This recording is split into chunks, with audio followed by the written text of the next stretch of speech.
का देश बनाने का जो षड्यंत्र है वो भारत के लिए बिल्कुल अच्छा नहीं है।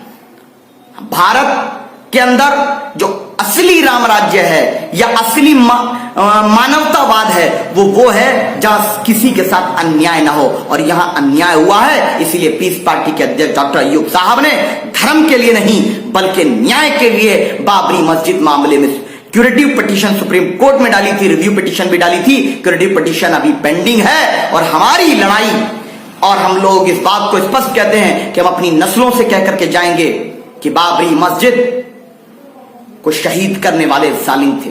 मैं पूछना चाहता हूं कि अगर बाबरी मस्जिद को गैर कानूनी तरीके से शहीद ना किया जाता, क्या फिर भी आज यही फैसला आता? कहीं सुप्रीम कोर्ट ने यह माना कि मंदिर गिराया गया, ऐसा कोई प्रमाण नहीं है।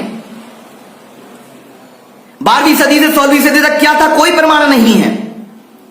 अगर मस्जिद नहीं थी तो फिर 5 एकड़ लैंड क्यों दिया गया?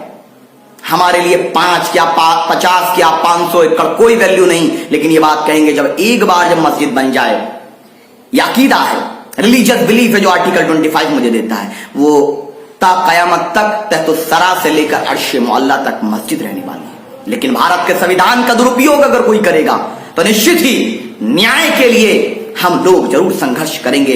न्याय के रास्तों को अपनाते हुए, संवैधानिक रास्तों को अपनाते हुए आप सभी से विनम्र निवेदन है कि आइए हम ये बात अपनी आने वाली नस्लों को बताएं कि क्या हुआ था भारत के अंदर। जब इतिहास लिखा जाएगा तो यह बात होगा कि मर्यादा पुरुष श्री राम के नाम का दुरुपयोग कुछ लोगों ने किया था, और अब तो अजीब मामला हो चुका है। कांग्रेस पार्टी, समाजवादी पार्टी, अखिलेश यादव, प्रियंका जी, कमलनाथ जी, मायावती जी, सब लोग अब हिंदुत्वा से हिडन लव कर रहे हैं, अनचाहा प्यार कर रहे हैं, या अंदर खाने असली चेहरा सामने आ गया। ये तो बहुत अच्छा हुआ। क्या अगर बाबरी मस्जिद के पक्ष में डिसीजन आता तब भी क्या नरेंद्र मोदी जी जाते?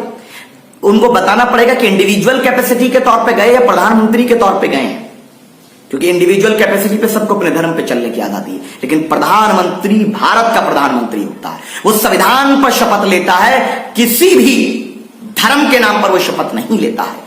और हमारे देश की पहचान सेकुलरिज्म है, भाईचारा, अमन है, धर्मनिरपेक्षता है, और वो कायम रहनी चाहिए। उसके लिए हम प्रयासरत रहेंगे, अमन शांति के लिए प्रयासरत।